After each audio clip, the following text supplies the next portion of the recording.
Alright, welcome back to the Crabby Dice. Today we're going to learn how to play CloudAge. So this is a small campaignish style game from one of my favorite designers, Alexander Pfister. Alright, so this is going to be, like I mentioned, the setup and rules video. Click on the link below if you want to see the review and the full playthrough. And three things, like usual, before we start, please like, subscribe, and comment on my YouTube channel. That would be fantastic. Let's go. Alright, so let's take care of the setup. Now, before we start, like I mentioned in the intro, this is sort of a campaign game, so the game differs a little bit as you progress through the story. Some tokens get added, some cards get added to the deck, so on and so on. So what I'm going to be explaining is pretty much the overview of what you're going to be doing from chapter 3 and onwards. There are some differences in chapters 1 and 2, but I'm going to try to note what those are as we go.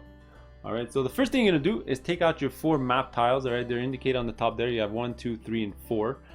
The only one that really matters is the first one, because there is a 1 to 3 player side and a 4 player side, so pick the correct side. And the other 3, well, just pick and choose whichever one you want. Play with either the A or the B side. It does not matter at all. Just lay them out. Alright, now if you are playing chapter 1, you're only going to be playing with the first 3 tiles, and if you're playing chapter 2, they all have to be on the A side. Alright, the last thing for the board you really have to note is everyone's going to put their blimp on the starting space on the left here. And because this is a sort of campaign game, you're going to be unlocking a lot of these tiles on the map as you go. Alright, and just put all these tiles in the unlocked bag as you progress your story, so the next time you play, you're pretty much taking everything from your unlocked bag and just putting it on the board and in the deck. Alright, so for example, these tiles here that say C, you're going to find C on the board.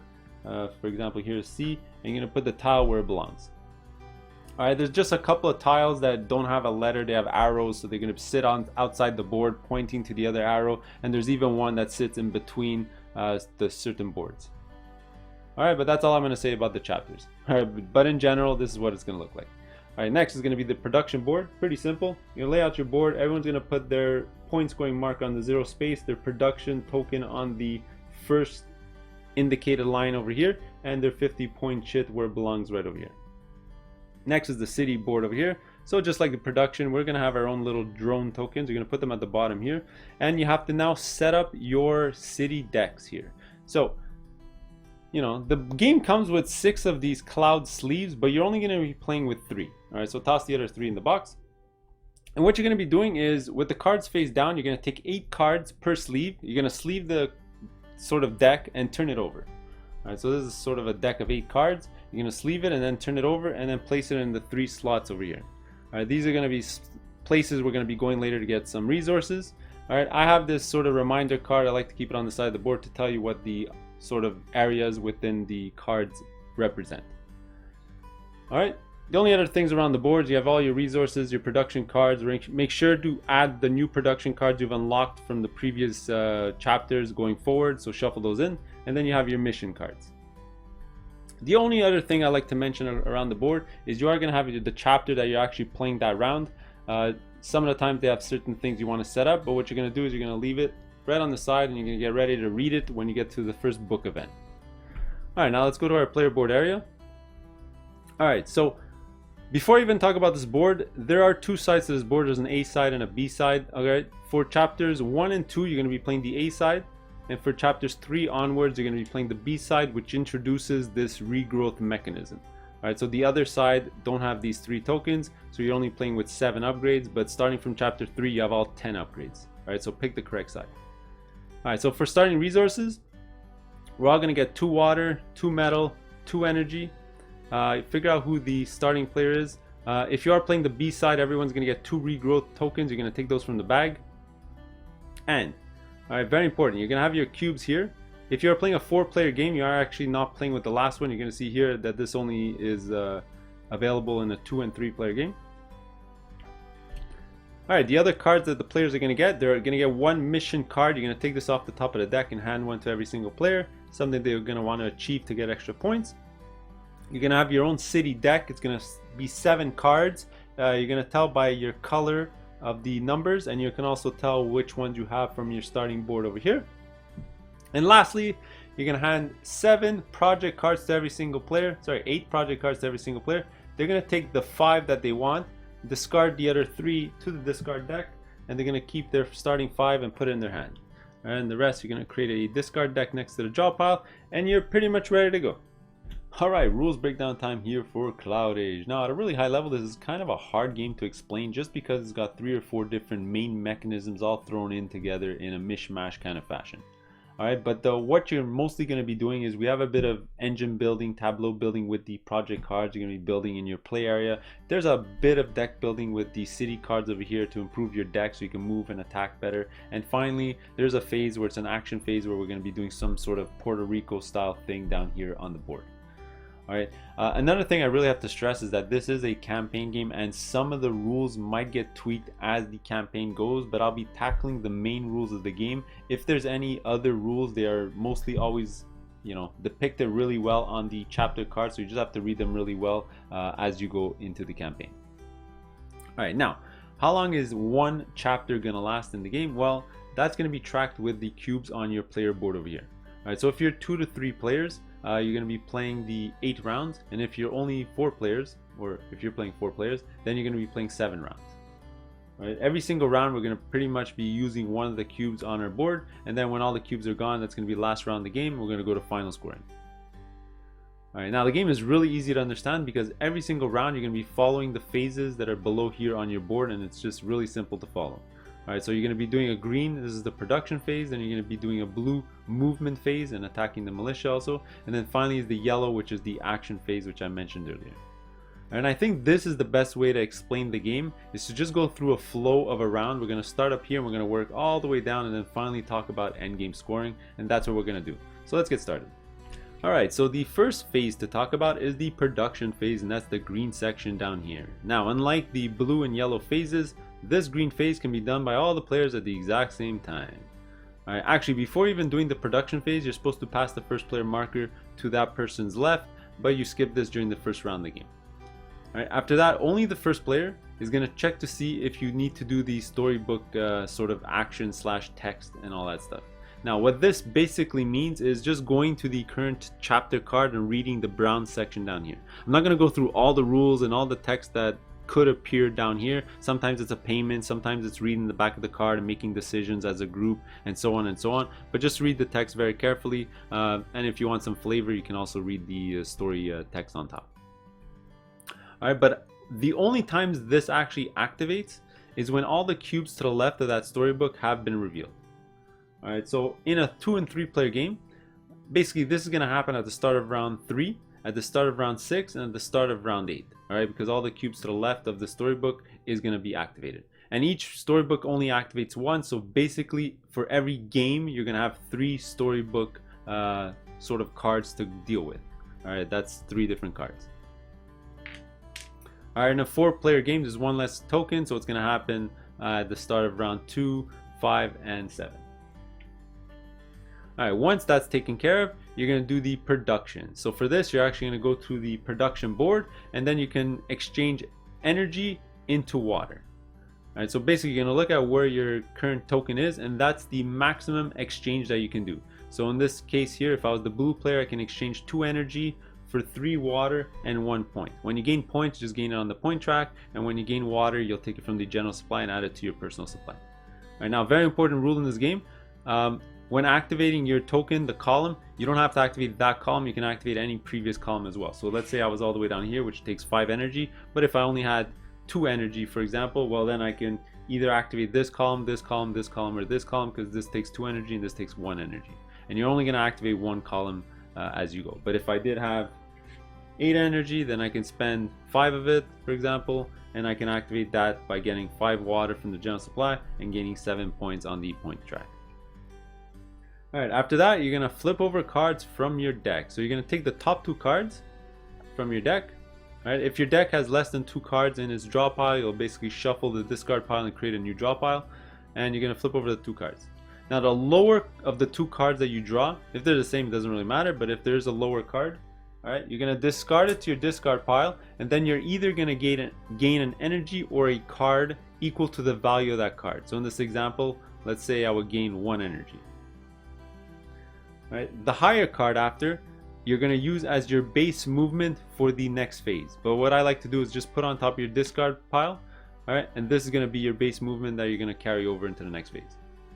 Alright, so the second phase is the movement phase, and that's the blue section over here, and this is done in turn order, starting with the person with the first player marker. Alright, and this is broken down into two different things. Alright, first you're going to move, and then you're going to fight the militia. And when you've done that, it moves on to the next player who's going to do that step, and it's going to loop around the table till everyone's done that. Alright, so to figure out your movement, and basically what you're going to be doing is moving your blimp along the board here. Alright, but you need to calculate your movement. So the first thing you're going to do is look at the top number of the higher card that you got in the previous phase. So that's going to be your base movement. And then you're going to add any movement that you had from your project cards in the blue section, as well as any upgrades you have on your sort of flying machine on your left here. And then you also have the solar panel here that you can use for movement or energy.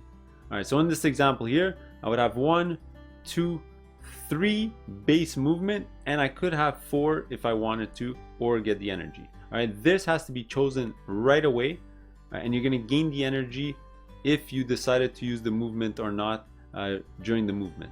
Alright, so let's just look at an example. Let's say I had to move 3, then I just have to move 3 times my blimp on the board. So I can go 1, 2, 3 if I wanted. Now the rules for movement, there's only 2 rules. First, every single spot is 1 movement point. Alright, although there are some spots on the board that require more movement to move into. So for example, let's say I was here, it would cost me 2 movement to walk into this spot. So it would cost me 1, 2, and then 3. Now the reason why you're visiting some areas on the game board here is because if you go over the spaces with the points or the metal, you'll actually pick up those resources when you pass them over. Alright, so let's say I was here and I move a lot. Let's just say I would pick up the points here and the metal on these 2 spots over here.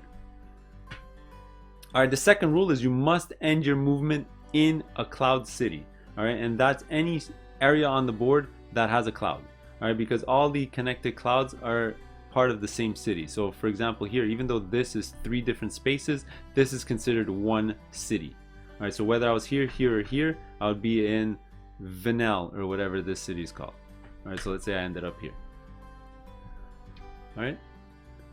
And the reason why you have to end in a city is because afterwards you're going to always fight the militia in that city. Alright, and that's the second step. Now the target value you're trying to hit is the red value of that city, and that's the attack strength that you need to defeat the militia there. Now fighting the militia is optional, but whether you fight them or not, you're going to add your cube to the board. I'm going to show that later, saying that you can't fight the militia from that city later on in the game. Alright, now how do you figure out your attack strength when you want to attack a city? Well, pretty simple. Just like movement, you're gonna look at all the blue cards that you have, and this icon is attack strength. So in this example here, I would have 1, and plus you have upgrades up here on your ship that can give you attack strength. So my base attack strength right here is 3. Alright, so now I have 3. I'm trying to get 6. You would think that I wouldn't have enough, but you're able to flip over cards from your deck, as you can see over here, to add to your attack strength. So this deck, gives you a couple things. It's pretty much your movement every single round. It's going to be your attack strength when you're flipping over cards, and so on and so on. So that's why you'd want to add some higher cards into this deck as the game goes on. Alright, now the first card that you flip over to add to your attack strength is going to cost you 1 energy, and that's what the 1 there means. So I can pay 1, so I'm missing 3 attack strength, and I flip over the next card. Lucky me, it is a 3. So 3 plus my 3 is 6. You just have to equal or exceed the militia power, and then you would get the rewards below. So this would be 5 points. You would add 5 points to the point track. Other places can give you metal, and other places can give you water as well. Alright, now after you've beaten or failed against the militia that's there, that's the last step here. It says add a cube from your sort of track here and add it to that cloud city. Now the reason you're doing that is for 2 reasons. The first reason is, like I mentioned before, is you can only attack every cloud city once. So this is a marker that tells you can go visit that city again. And second, it is the round tracker for the whole game, right? So as these get taken off, that's going to be the sort of game timer. Alright, if you didn't hit the target value, you can keep flipping over cards for 2 energy or 3 points. So let's say I would have flipped over a 1 and my attack strength is 4. Well, I still didn't hit the 6. Well, now I can use 2 energy to flip over the next card.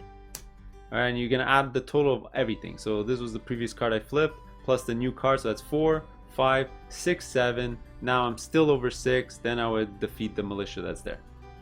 Alright, and the third phase to talk about is the action phase. And just like the blue phase, you're going to be doing this in turn order, starting with the player with the first player token and then working your way clockwise till everyone's done their main action. Because this is sort of Puerto Rico San Juan style, where one person is going to be the main action taker and then everyone's going to get a suboptimal version of that action. Then you're going to move on to the next person who's going to be the main action taker and everyone's going to get the suboptimal action, and every person or player is going to get a turn to be the main action taker. And there's basically 3 different main actions you can take in this game, without talking about the special ones that appear later in the story. But for the base game here, there's 3. There's the action phase or action build action over here, sorry about that. There's the gather resources and getting these city cards to add to your deck over here, and then finally there's the regrowth action down here on the right. So let's talk about each of those separately. Alright, so the first spot we're going to talk about is the build action spot over here. And like I mentioned, the main action taker is going to put their token here and they're going to get 2 build actions, and every other player is going to get 1 build action. Now all the players can sort of do this build action at the exact same time as long as the main player has taken this spot. Alright, and what is a build action? Alright, as you can see here, there's a wrench and there's a card being played, because a build action could be one of 2 things. You're either using the wrench and building an upgrade to your airship over here, or you're going to be sort of adding to your tableau using the cards that you've been collecting throughout the game. Alright, we're going to talk about each of those 2 separately. Alright, these cards are sort of like a tableau engine building type of thing, and the cost of playing a card is indicated in the top left in the red box. Alright, so for example, to play this card here, it would cost me 5 water and I would have to discard any other card in my hand. So for example, I could turn in 5 water, discard this card to the discard pile, and then I would get to add this card to my tableau. So your tableau is obviously color coded down here, and I can add this card to my tableau by paying and using that build action. Alright, but as the main action taker, I can do 2 build actions. So then I can build again either a card or a upgrade. Now it can be one or the other or 2 of the same, you get to choose. Alright, now very important rule in this game: at any time that you get a build action and you don't want to use it, you can get a resource as compensation instead. So as the main action taker, you can use your first build action to take a resource, and then your second build action could be even using that resource, let's say if it was a water, to build a card into your tableau. Alright, and these are color coded, and as you can see, the yellow ones usually deal with the actions, the blue ones usually deal with the movement phase, and the green ones are usually one-shot bonuses that you get, either points or water or metal. Alright, the other type of build, like I mentioned, is the upgrades on your ship, and it's pretty simple. You're just going to build the lowest level of one of the 3 different type of upgrades that you see. So you have your regrowth upgrades here, you have your strength upgrades up here, and you have your movement upgrades over here. So by building the lowest, what I mean is obviously if you want to upgrade your movement, you can't upgrade the last one here. You would have to upgrade this one before you can get to this one. Same thing with your strength up here. You would have to unlock this one before you can get to this one. All right, and the cost is always metal. I forgot to mention, all the cards require water and all the upgrades here require metal. Alright, for example, this one costs 6 metal, this one costs 4 metal, and this one costs 6 metal as well. Alright, if you do flip over the last one of any of the tracks, you do get water as well as points. Alright, but the points are only calculated at the end of the game, and basically the points you're going to get is the highest level from each of the 3 types. Alright, so if I unlock this one, and this one, I will get 1 point, plus 1 point, plus 4 points, for example. Alright, now I'm going to talk about this now, but in one of the city cards, one of the bonus you could get is a build wrench action. For that one, it's very important to note that you're not playing cards. You can only upgrade your flying machine. Alright, the next main action that somebody can do is gather resources / getting the cards here to add to your deck. Alright, so the main action taker, what they're going to do is a couple of things. First, they're going to choose which of the 3 cards they're going to add to their deck, because the one that you choose, that card is going to be added to your deck. Alright, and second, they're going to choose the resources they're going to gain from that card. Alright, and this is sort of a hidden information type of thing going on. Basically, if you look at these cards, you're going to see that they have little different colored regions, and some of the regions will appear bigger on certain cards than on other. cards, because those regions represent resources. All right, so you're going to see that the oranges are energy and so on and so on, and the blue is water. All right, so for example, if I really wanted energy, I can clearly see that this card has more energy on it than the other two cards, so I might want to, as the main action taker, go here to gain energy. All right, now every other player in turn order is also going to add their drone to this card and have to pick a different resource that's not already covered. So let's say the second player here can see an icon here on the metal spot, so maybe they'll go on the metal, then the third player will pick one of these two, and then the last player will have no choice but go on the other one. All right, when everyone's made their decision, all right, the main action taker is going to take the card, and then everyone's going to gain the resources depicted in the middle. All right, so blue as the main action taker is going to get 3 energy. They're going to go gain 3 energy on their player board. Let's say white over here would gain 2 metal. They would gain it from the general supply, and the other 2 players, wherever they got, they would get 1 water or 1 card. All right, now the other 2 icons that will appear on every single card in this game is that there's a wrench. I already explained this during the build action, but this lets you build an upgrade to your ship. All right, so as the main action taker, if I was blue and I would have gained 3 energy, I would also get 1 additional upgrade on my ship. You still have to pay the metal for it. And then the little red X on the card over here, this means sort of thinning out your deck like you would do in every other deck builder. All right, so that player would go through his discard pile. It has to be only the discard pile and get rid of one of his cards out of the game. So in this example here, let's say white, he would go through all his cards. All right, so let's say he would have all this in his discard. He would go through all his cards and obviously remove the lowest card. All right, and there you go. He's thinning out his deck, so that 0 is not going to appear again for the rest of the game. All right, now the main action taker, very important. They're going to do 2 things. First, they're going to look in the top right of the card, and if there's a green symbol here, he's going to gain that many regrowth tokens from the bag. So they're going to go in the bag, take a regrowth token and add it to their personal supply. All right, the 2s always have 3 and the 3s always have 1. All right, so that's how you can get more regrowth tokens throughout the game. And then after that, the last thing that the main action taker is going to do is going to add this card to their discard deck.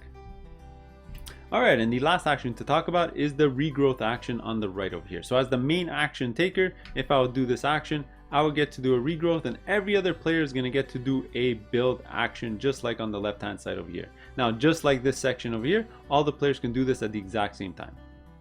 All right, so what is the regrowth action? Basically, what you're going to be doing is building these sort of regrowth tokens that you currently have, either out onto the game board or discarding them for bonuses. All right. Now, the amount of tiles you can use is indicated on your player board over here. So by default, you would have 2, but you can unlock some bonuses over here to get even more. So in this case, I would be able to do 4, but I only have 2 in my possession, so I would only be able to do 2. But let's say I had 6 in my possession, then I would get to use 4 of these tokens. All right. Now, these tokens come in 2 different varieties. All right, as you can see here, there's the full green ones over here. These are the ones that are going to be placed on the game board, and then you have other sparsely green tiles like this, and these ones you're just going to gain a bonus and then toss them back into the bag once you get the bonus. All right, so let's talk about these first. All right, they come in 3 different flavors. All right, there is the get a medal and a build. This build is exactly the same as the one build that the other players are going to do.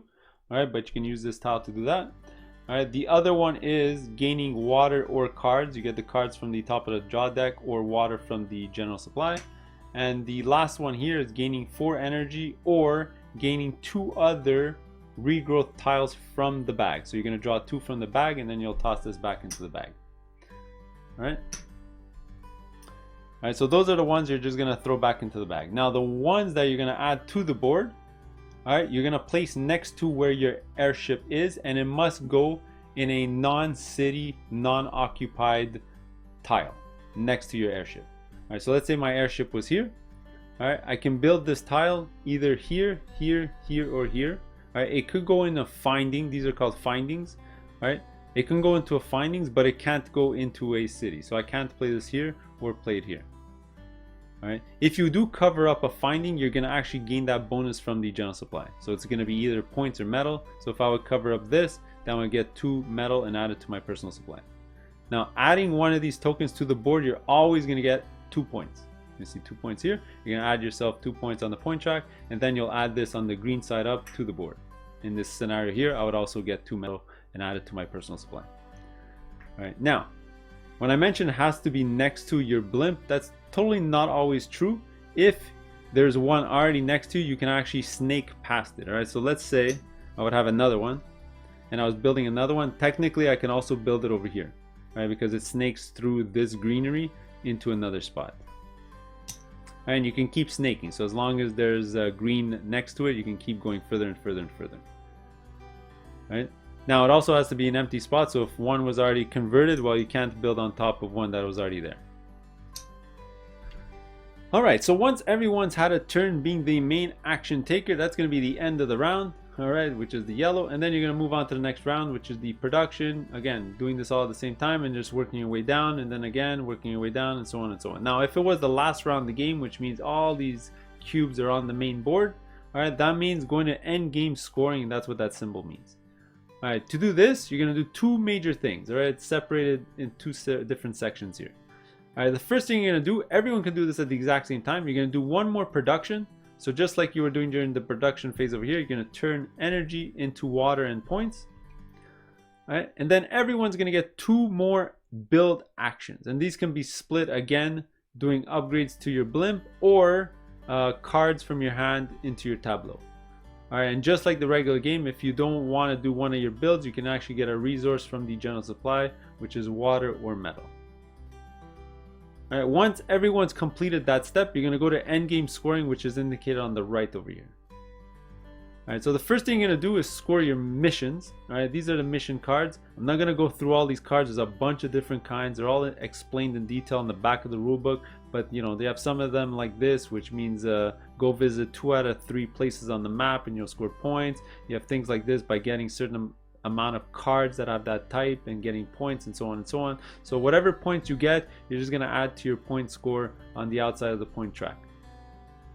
All right, the next thing you're going to score is your cubes from cities around the board. Now there are certain cities like this one over here that let you score extra points if you didn't activate this ability. For example, here, if you didn't remove your cube to gain an extra 2 strength in a combat, you're going to score some points. While you're going to go through all those special cities, they usually come out after chapter 3 and 4, so don't worry about it in chapter 1 and 2, but you're going to score those points. So I can, if I saw a cube here, I would score 3 points, for example. All right, after that, you're going to score for all your upgrades. So as I explained before with the upgrades, is for each section, you're going to look at your biggest upgrade and score that amount of points. So for this section here, I'm only going to score these points here. For this section up here, I'm only going to score the points here. And for my propeller over here, I'm only going to score the points over here. All right, you're going to total those 3 and add them to your score. And lastly, you're going to go through all your tableau, all right, and score all your cards. Now, all the cards in the game, if you look at the bottom left, all right, there's going to be points indicated. All right, some of them could be 0, but they're all going to have a point value. So let's say I only built these 2 cards during the game. I'm going to get 7 points added to my score.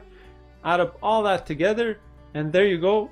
That's going to be your final score. Whoever has the most amount of points is going to win the game. All right, so those are all the rules to CloudAge. Click on the link below if you want to see my playthrough and my review. All right, sorry, a couple of miscellaneous items I forgot to mention throughout the video. For the production cards, the lightning bolt symbol means you get the bonus right away, and it's a one-time thing. All right, so just look at the card. Usually it's regrowth tokens, water, metal, or points. All right, after that, you're going to look at the white section below over here, and that's how you gain steps on the production board. All right, so there could be cards with more than 1 token or icon. Sorry about that. So in this case, it would just be 1, so you move your token once to the right.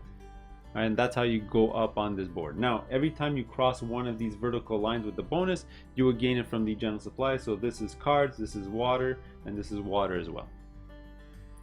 All right, the next thing to talk about is when you're removing tokens and you're removing it from a spot that has a bonus over here.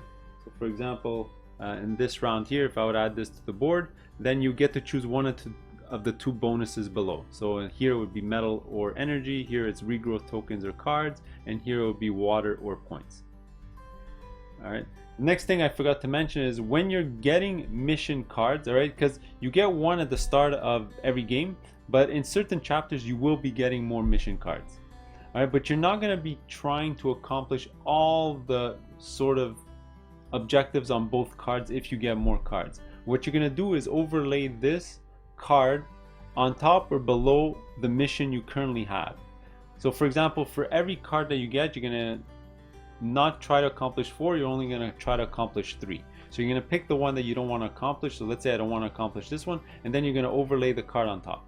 And you can either do it on top or below the card you currently have. So for example, if I didn't want to do this one, I can technically overlay it like this. And these are the 3 objectives you're trying to do. Now in certain missions, you will get another mission card, and you're going to do the exact same thing. You can overlay this on top or below what you currently have.